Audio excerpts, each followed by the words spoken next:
expressed on the Hard Time podcast are of the hosts and guests individually. The Hard Time podcast is for entertainment purposes only and is not affiliated with any entity, agency, or department. Human beings have thoughts and feelings that do not necessarily affect the professional performance of their duties.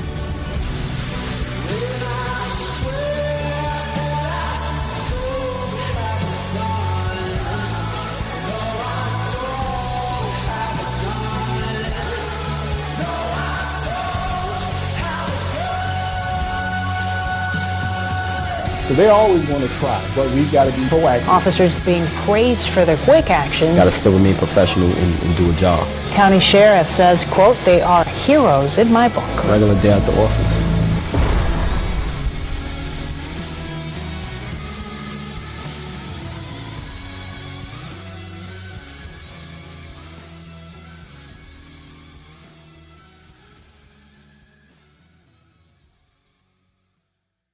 Things look a little different. As previously mentioned, things are changing here a little bit at the Hard Time podcast. This week, I'm podcasting solo, so it's just me. John had some other things this week, so you're stuck with little old me, just Jake Welder. So we're going to go over the Alaskan Avenger this week. I figured that would be a good show, something to go over, something a little different, something to cover for you guys. I know we have Vengeance is in the news this week. We have the Charlie Kirk shooting is like a big thing. People are talking about it in the chats. With the Hard Timers are going over their thoughts. So we have for our listeners to have a little private chat where they can go over things and talk together. It's nice. There's our little community of people can kind of bounce ideas off each other and discuss things with like-minded individuals. And Utah is a state where they have, we've gone over some of the executions and stuff that have happened in the state of Utah. So it's possible if the shooters, because he's been apprehended, the suspect in the shooting, if he's convicted, then he could be possibly facing the firing squad. So kind of poetic. So he himself is now inmate. See him in pictures of him in the turtle suit. So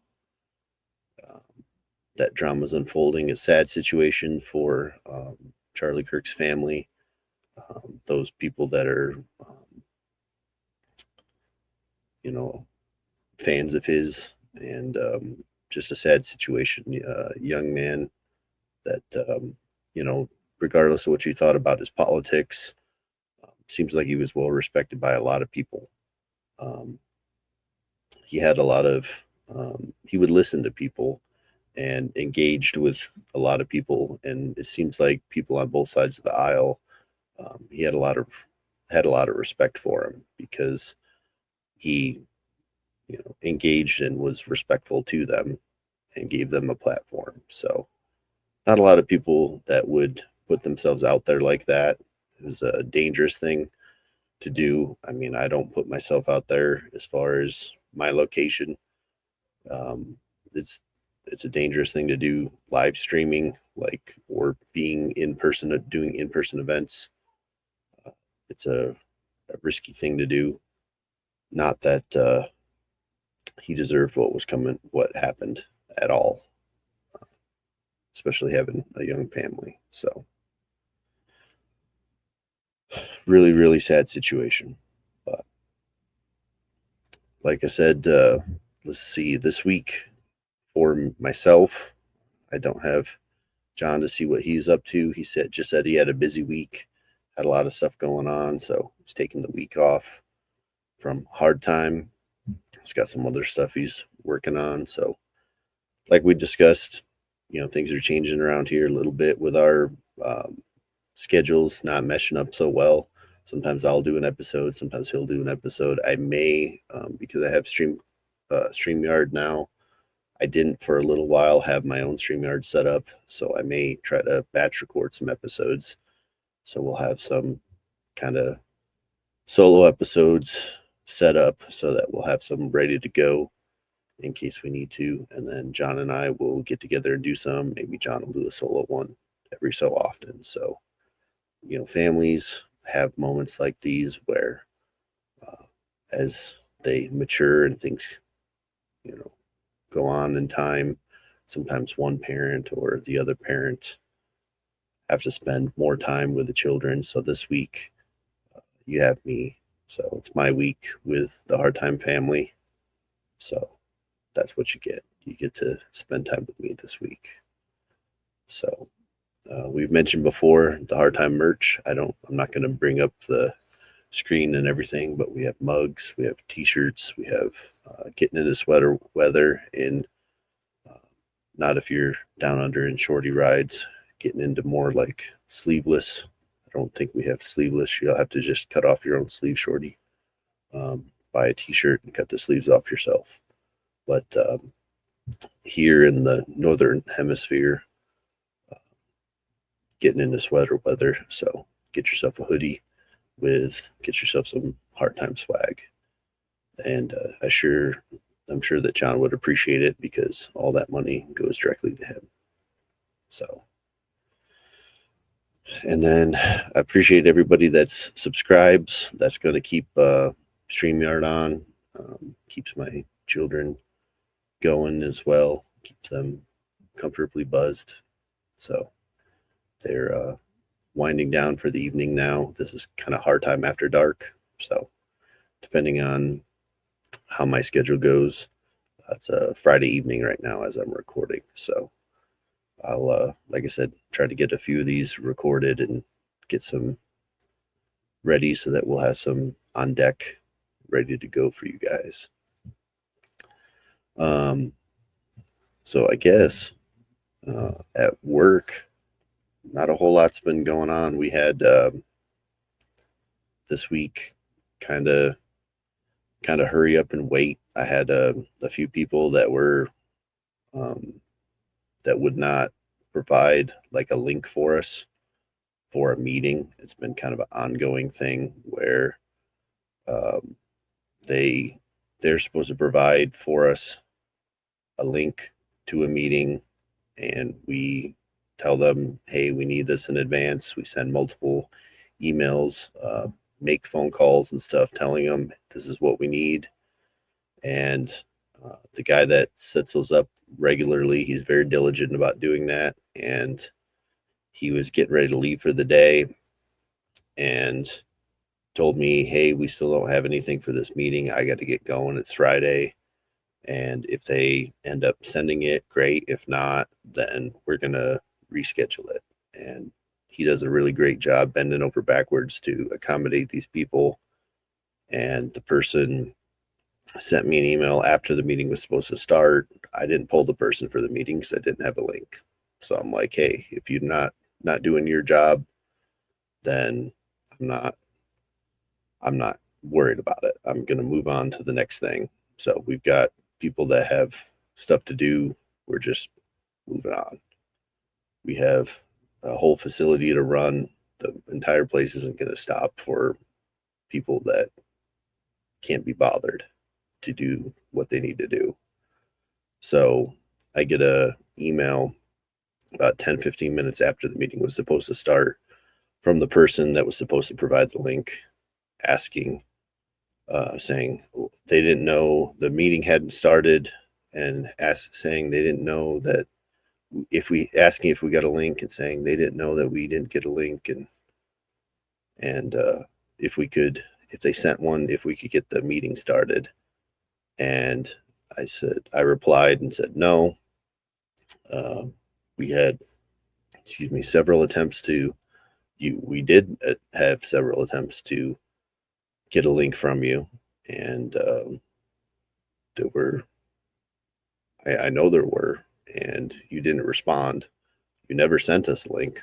So therefore, we didn't make it to the meeting, and you're going to have to reschedule. Like, we're done.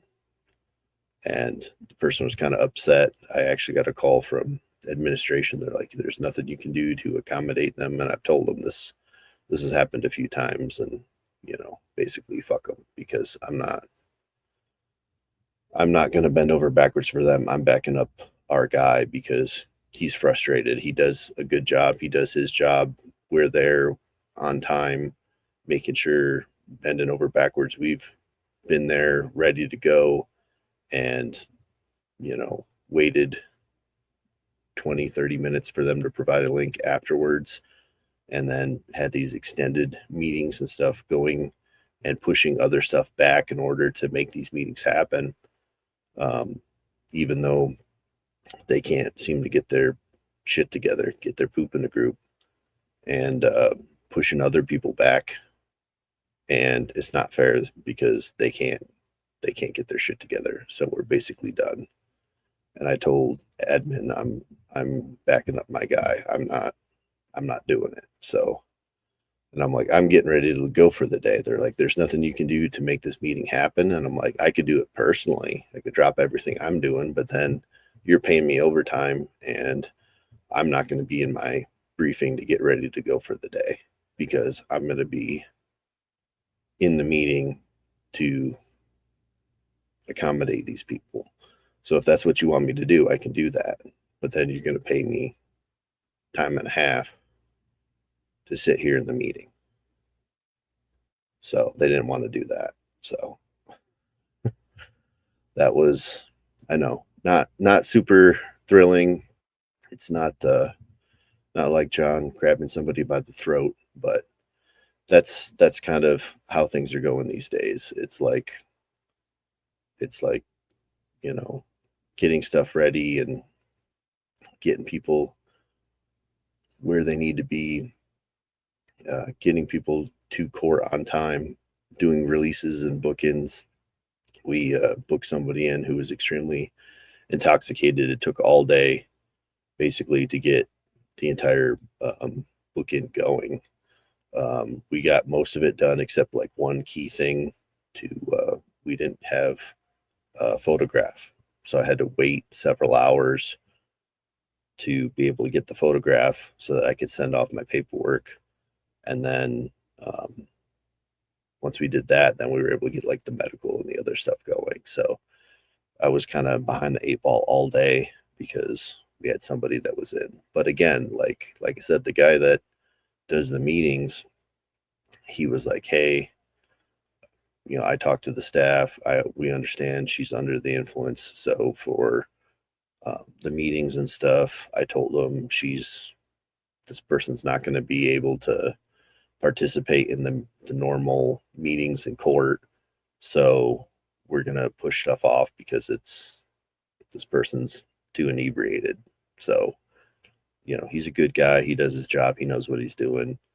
And even though I wasn't Johnny on the spot at my phone, ready to accommodate him because I was off doing one of 1,000 other things that I do during the day, trying to help somebody else out, he had my back and was there to help me out. So later in the day, when he was already home, I feel like I gotta back him up with admin and these other people and say, no, like, fuck you guys. Like, we're not doing this. We're not doing this today. Jake's had it.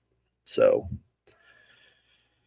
these people can get their shit together someday.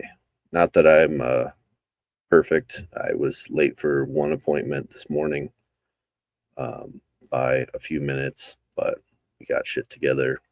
We got shit done. And now it's going to be Saturday, so there's not going to be much going on this weekend. So looking forward to getting the end of the work week and spend some time with the family here soon. So that's what we got to look forward to in the wild world of corrections. And for this week's story, a lot of people have heard of the Alaskan Avenger. it's an interesting story. So he's gone from being like a career criminal to kind of what people know him for.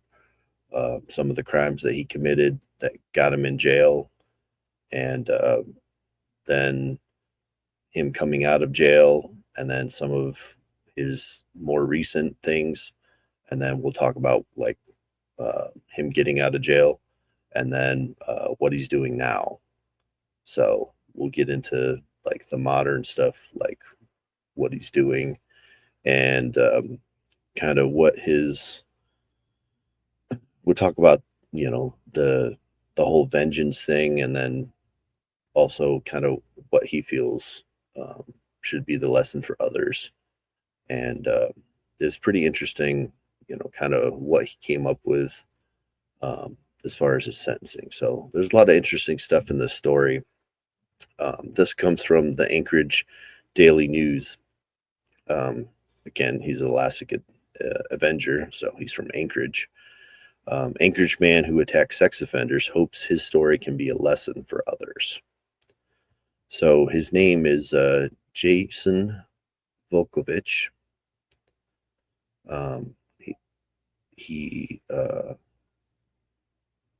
This story actually happened. This was published in January 1st, 2018. So this happened quite a while ago.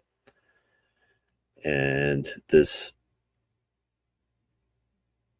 is by Tegan Hanlon. An Anchorage man who attacked 3 registered sex offenders last year said he wants his story, quote, to serve as a deterrent to anyone tempted to turn their pain into violence or to take the law into their own hands. So it's interesting. That doesn't sound like quite like a very vengeful person, but we'll get into that a little bit more. That's what he did in the summer of 2016. He now faces up to 25 years in prison. Continues, if you already lost your youth, like me, due to a child abuser, please do not throw away your present and future by committing acts of violence, Jason Volkovich wrote in a 5-page letter sent to the Anchorage Daily News in November. For the past year and a half, Volkovich's case has moved through the Alaska court system. He agreed to plead guilty to first-degree attempted assault and consolidated count of first-degree robbery. In turn, prosecutors agreed to dismiss more than a dozen other charges against him as part of a plea deal, according to court records. Volkovich is now awaiting sentencing, which is currently scheduled for Wednesday afternoon. However, his attorney had recently requested more time to prepare, so the court will likely be pushed further into 2018. In the meantime, 42-year-old Volkovich said his views have transformed since last year. In both November letter and in an interview with Anchorage Jail in December, he said he wants to correct a message he communicated last fall when he sent another letter to ADN, the Anchorage Daily News, and when he sent another letter to ADN and proposed an unconventional plea deal from his jail cell. Then he said he would plead guilty to the 2016 assaults on one condition, that his sentence be no longer than the combined prison terms of his 3 alleged victims, all of them listed on Alaska's public sex offender registry for crimes related to children, plus the sentence given to the man who Volkovich says molested him as a child. So that's quite the interesting plea deal. Excuse me one second.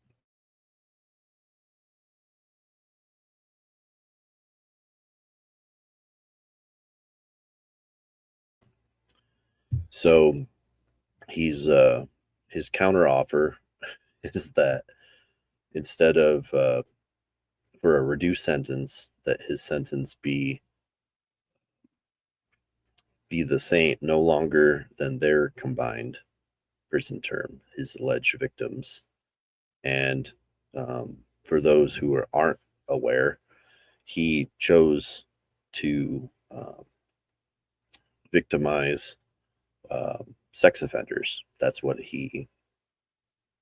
Those were his victims. That's why he was the avenging angel, the Alaskan Avenger. That's what he was known for.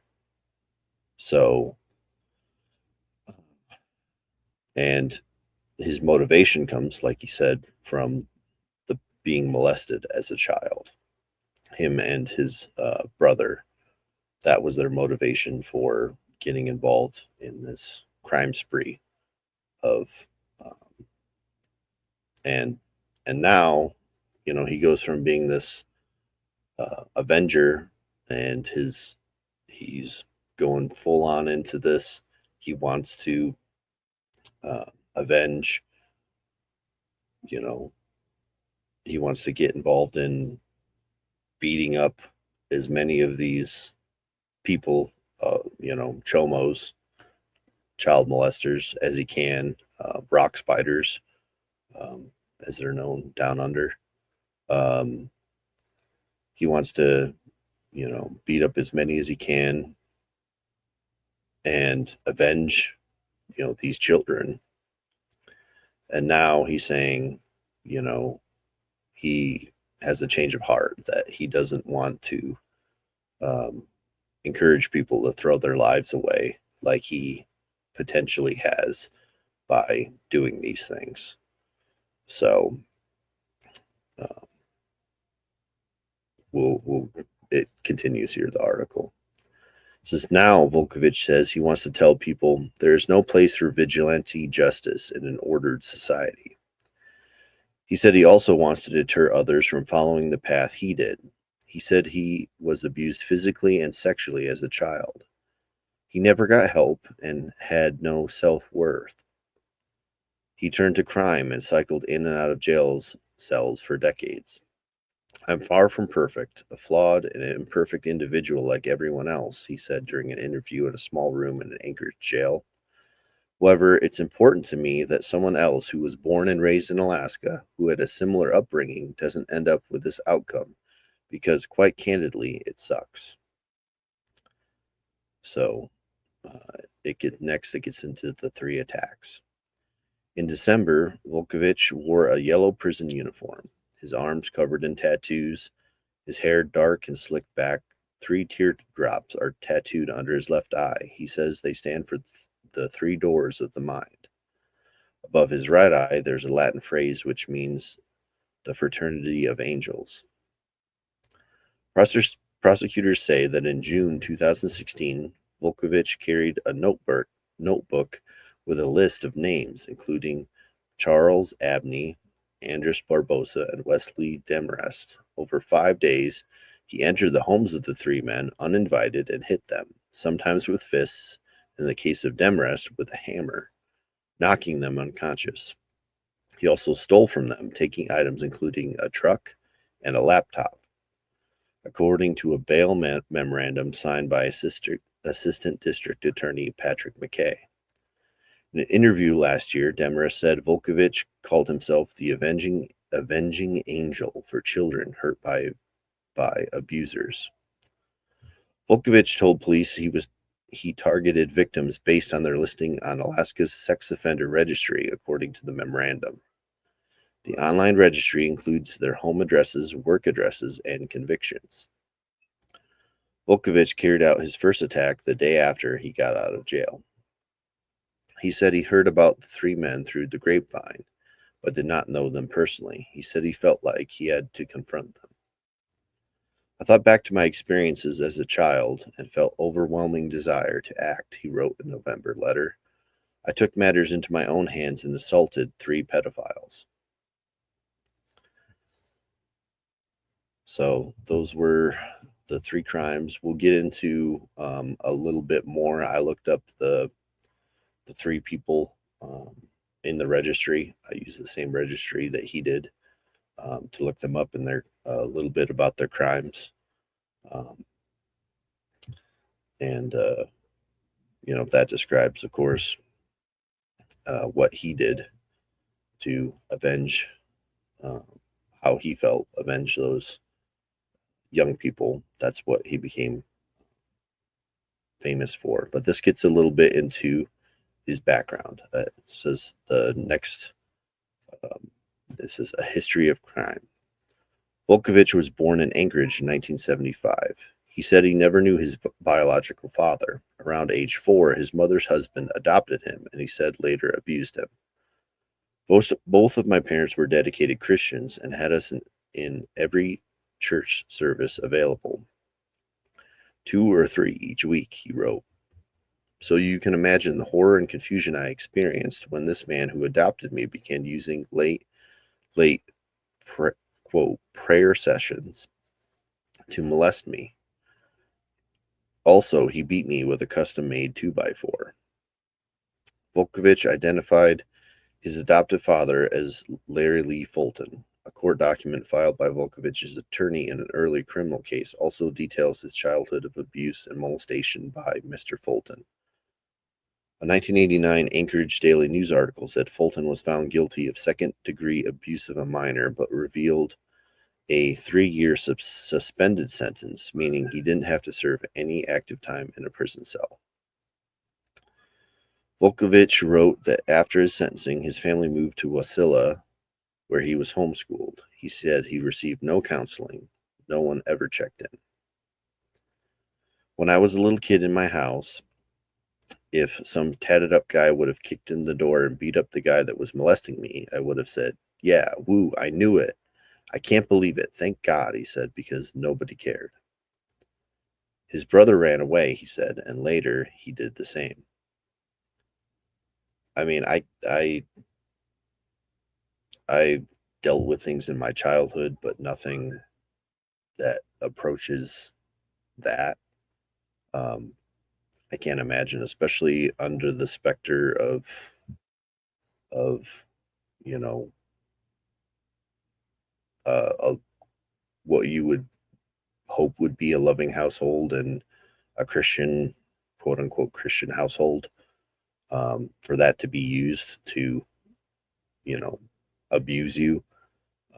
I can only imagine how terrible that was for him. And,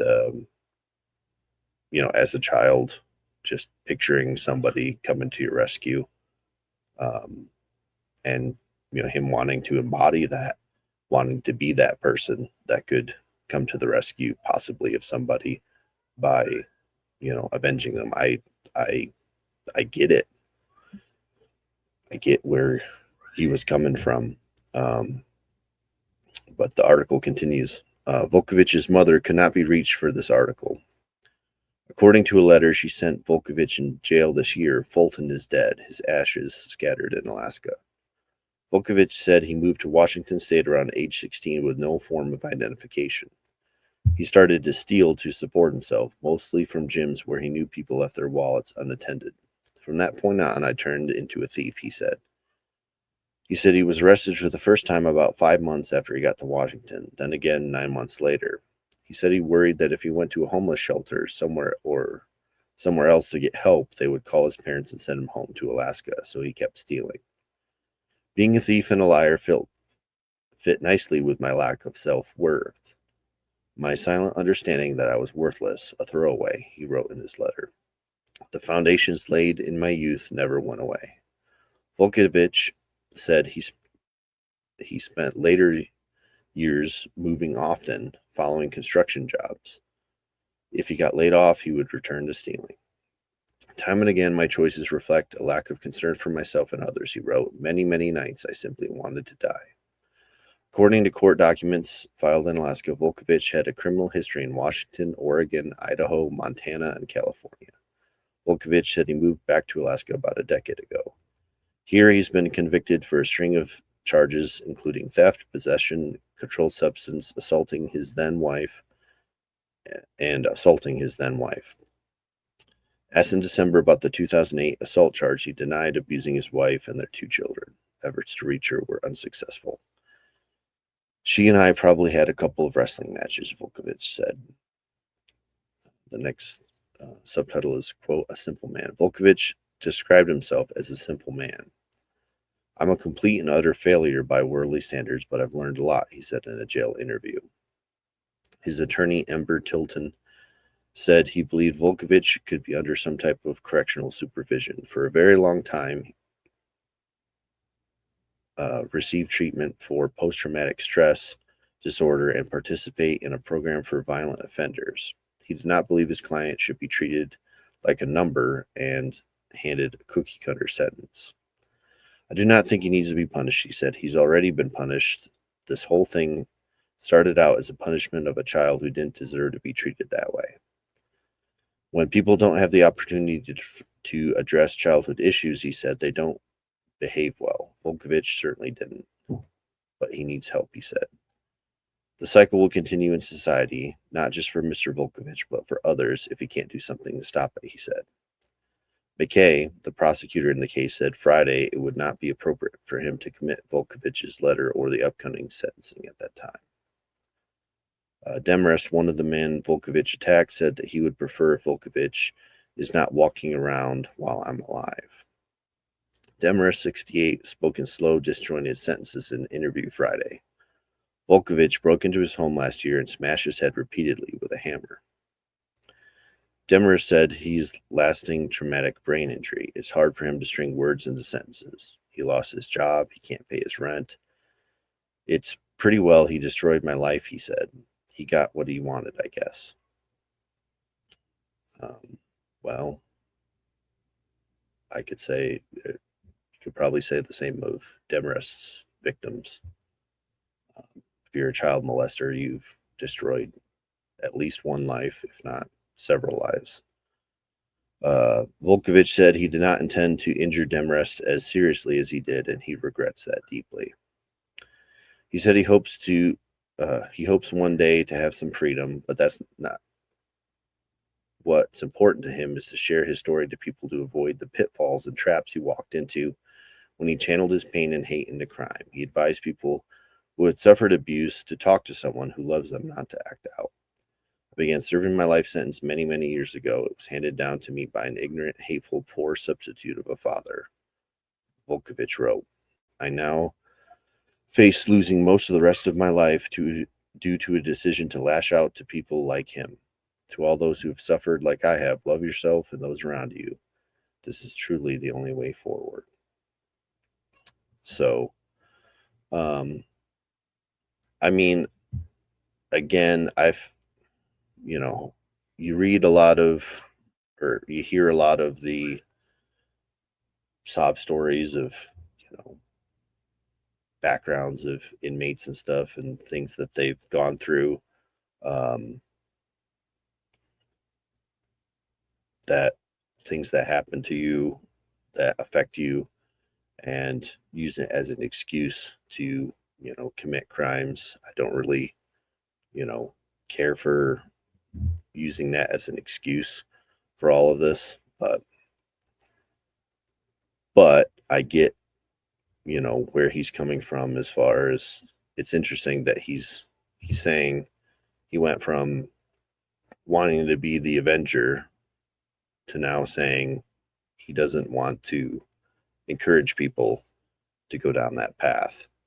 So he does have an interesting message, a little bit of a different, tact that he's taken from, it sounds like he's learned some things. He doesn't want to continue to be that vengeful person. And again, I myself, when it comes to this kind of stuff, my blood boils when it comes to harming children. And I totally get where he was coming from with the idea of harming those that harm children. I completely understand, wanting to avenge children and protect children. There's no question that protecting children is the right thing to do. The question is, is the being a vigilante the thing that you need to do? Is there a way to do it through the proper authorities and stuff first? And, if there is, that would be the thing to do. if you're not able to, if you find yourself, in the moment, if you find yourself face to face with something like that and you have to act, I mean, you do what you got to do, and you're going to have to face the consequences of whatever your actions are, and how far you decide you need to take it. That's something, that I've thought about. Even with my own kids, that's part of the reason that I'm so cautious with my kids. Right now, it's interesting. We'll get into more about like what this guy's doing now, but we've talked about a little bit before. JD DeLay, he's a former, he is a felon, but he's a former incarcerated person, right? Professional inmate, professional asshole, criminal, who's now working with, he's working as a counselor to try to help people and stuff. He's actively involved with Jason here, knows him personally, and he said that, he's talked to him a lot about this kind of stuff, and he was talking about one of the things now that's really big is Roblox. If you have children, 50% of children under the age of 12 are on Roblox, and predators know it. It's a huge thing that they're using. Predators are using to try to reach children. There's a lot of custom rooms and stuff that are used by predators to groom children and stuff on Roblox. And Roblox has been contacted several times. They're trying to get some things run through Congress and stuff to try to force them to be tougher on cracking down on activity, sexual activity and stuff targeted towards children. It's despicable, some of the stuff that's been described, like sexual exploitation and stuff with children. One of the big things that they do is, blackmail kids and stuff. They, try to get kids to send explicit stuff and then try to tell them that they're going to get in trouble for whatever messages or whatever they've sent and done or talked about or whatever, and try to use that to get them to do more or to do other things or to get more information and stuff. It's extremely concerning as a parent to hear about like what's going on the internet and on this game that's designed for children. Basically, I've seen quite a few things on the internet with any game or platform that's designed that has like a peer-to-peer component that's designed for children. There are pedophiles that use that to try to target children. So, as a parent, you have to be conscious of what your children are doing on the internet because it's dangerous. When you give your children access to the internet, you're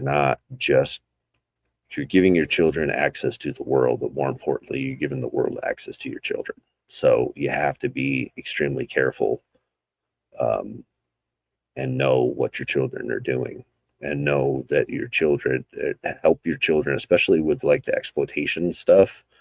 You need your kids to know that if they get involved in stuff or, if they get in some kind of trouble, that they can come to you and ask for help, that they don't get like stuck in something and then it just keep unraveling, because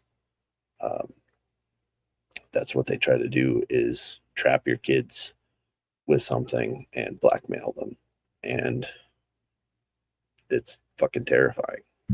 So just a modern example, not going back to 2018. That's some 2025 nightmare fuel for fucking parents. So this is an update from the Alaska's news source. So this is from October 30th, 2020.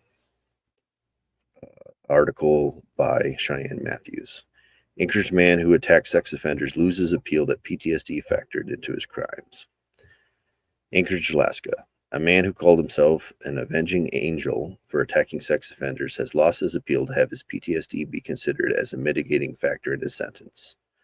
Jason Volkovich pleaded guilty to a series of crimes that occurred in June 2016, where he used the Alaska Sex Offender Registry to find his victims. Volkovich threatened, assaulted, and robbed men who were placed on the sex offender registry for crimes ranging from possessions of child pornography to attempted abuse of a minor. According to court documents, Volkovich went to the addresses listed on the sex offender registry, broke into their homes, and assaulted the occupants and stole from the sex offenders. In the third robbery, Volkovich struck the man he was robbing with a hammer 4 or 5 times after the man tried to fight back. Court documents say the man suffered a traumatic brain injury. After his arrest, Volkovich wrote a letter that was then sent to the Alaska Dispatch News saying he had been sexually assaulted as a child and had targeted men who committed similar abuses. He entered into a plea agreement with the state, pleading guilty to 1 count of attempted first-degree assault and another of first-degree robbery. He was sentenced to 28 years in prison with 5 years suspended and 5 years probation in 2018. Since then, Volkovich has appealed the sentence, saying his post-traumatic stress disorder should have been considered a mitigating factor of his crimes. The post-traumatic stress disorder stems from childhood abuse. Volkovich said he believes the court failed to consider it in sentencing. In his appeal, Volkovich said that the court should have considered that he was committing these crimes while under some degree of distress. Volkovich was diagnosed with the disorder 5 years ago, and a doctor testified that Volkovich's behaviors were consistent with someone who suffers from PTSD. The court said that Volkovich did not meet the standard of statutory mitigator because he provided limited evidence showing he was under duress, coercion, or threat of compulsion when he committed the crimes. Volkovich also argued that the court sentence should be appealed as it was excessive and not made with the intent of rehabilitating him. Again, the court said that the argument was unconvincing and Volkovich failed to show his actions were largely the product of untreated PTSD. On Wednesday, the Court of Appeals reaffirmed the sentence, saying, "We conclude the sentence imposed is not clearly mistaken." When he was sentenced by Judge Aaron Marston with the Anchorage Superior Court in 2018, Marston said, "Vigilantism won't be accepted in our society." Some Alaska residents called Volkovich a hero after his piece was published in the Alaska Dispatch News, even though he acted outside the law because he targeted sex offenders.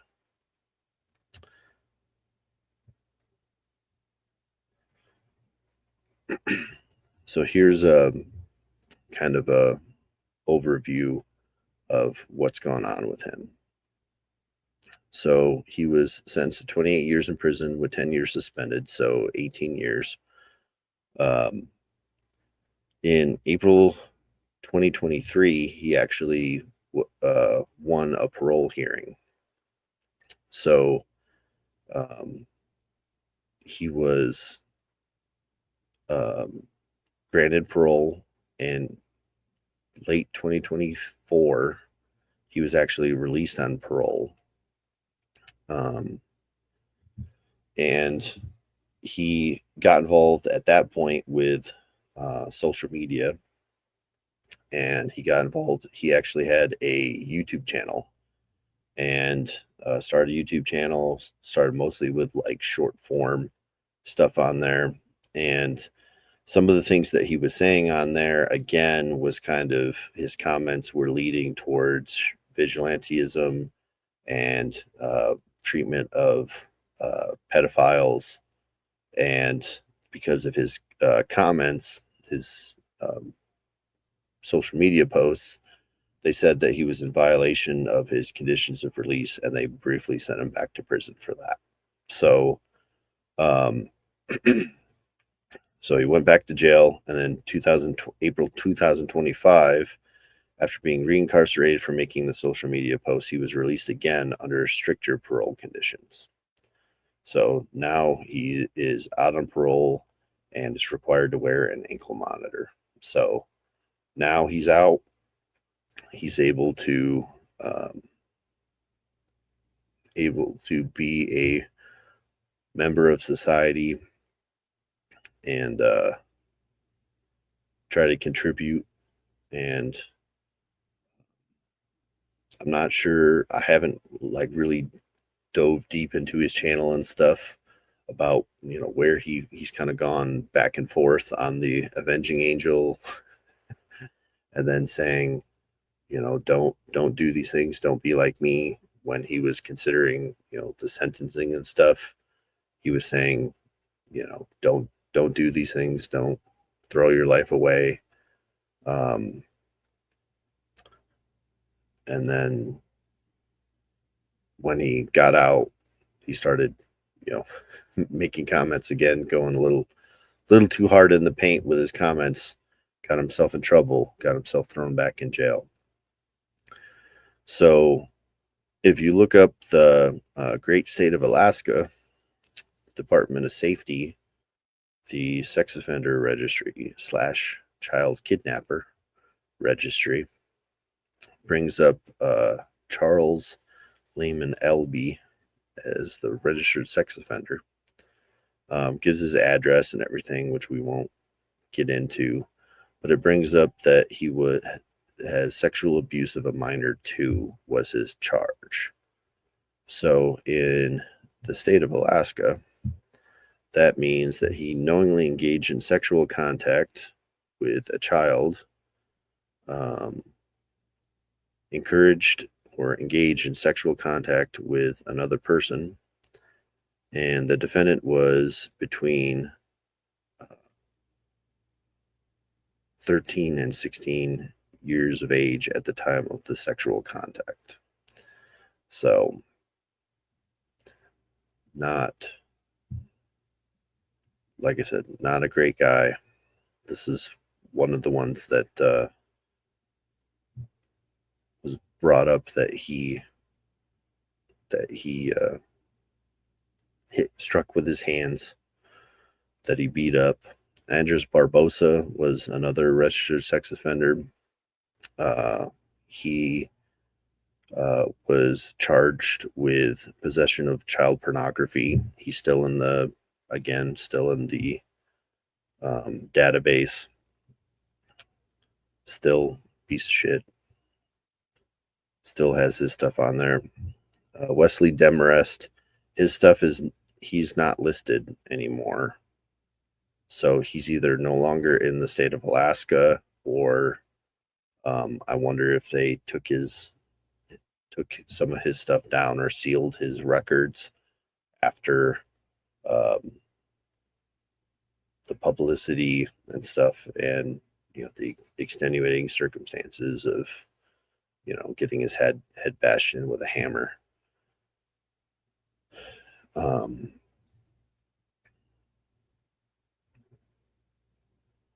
Yeah. So if you pull up the Alaskan Avenger, his YouTube channel, he's appeared on quite a few different podcasts and stuff. People have interviewed him and stuff, talked to him. I haven't listened to any of them to see what they got going on. I do a lot of research for my own podcast when I'm not dealing with criminals in my own life or wrangling my own children, trying to keep them safe from fucking pedophiles. He's one of these shorts is entitled "Cut Off Those Nuts." Seek and ye shall find out.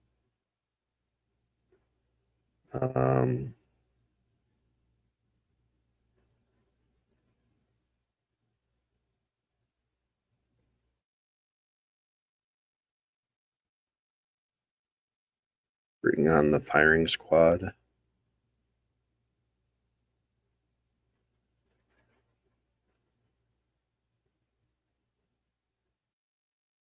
Yeah. And then he has a whole bunch of shorts and stuff on here. A bunch of lives and stuff that he's done. Alaskan Adventures live. A bunch of slaps and stuff that he's done. Must be like short form content. So he's active. He's out there. If you're interested in what his current takes are on stuff, he's a free man. He's still got one foot in jail because he's on parole. He's got to watch what he does and says now. He's got to be a good boy or he'll go back to jail.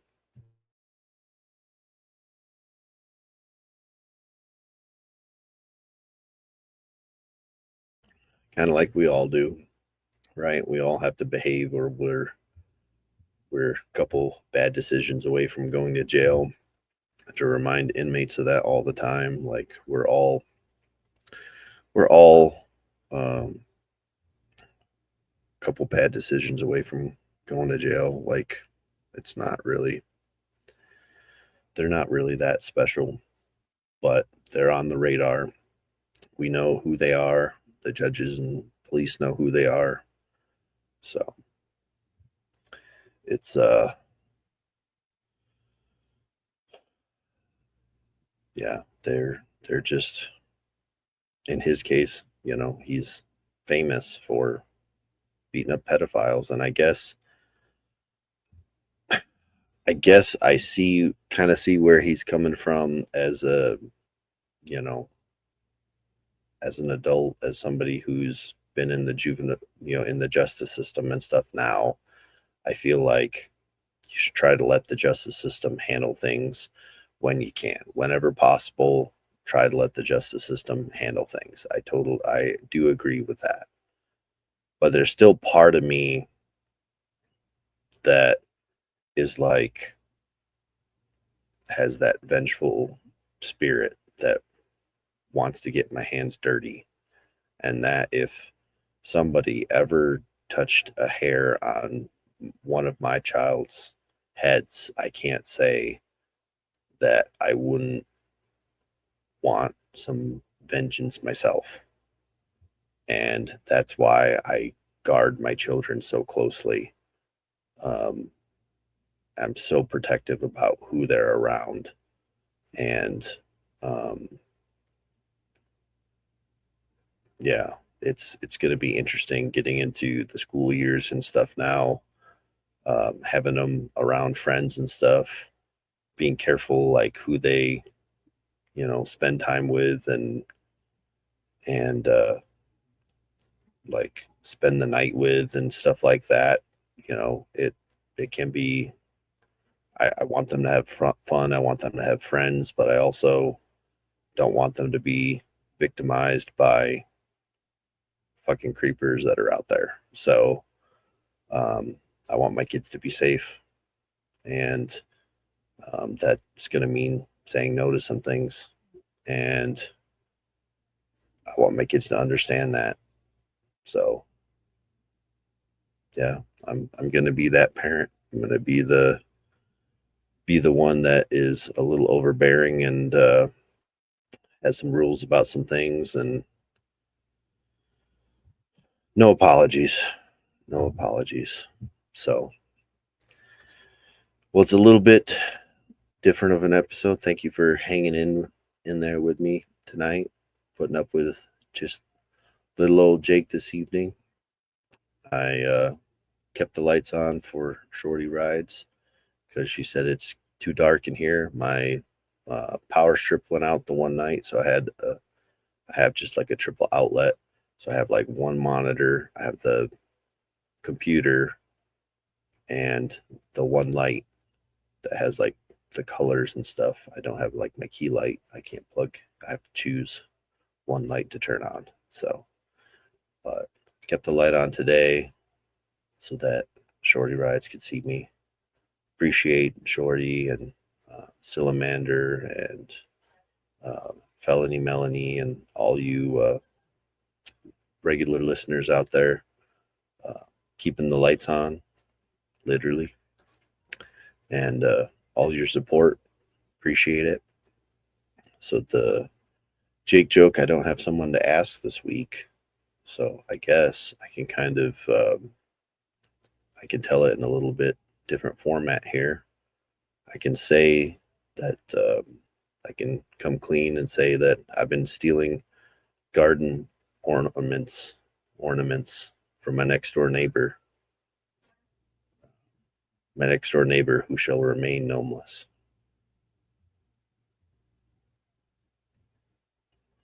So I won't tell you who that is. And I guess just in case that one didn't hit, I can also confess that I have a fear of overly intricate buildings.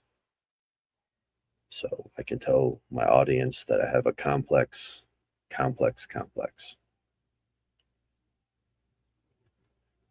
So that's that'll be it for this week of Hard Time.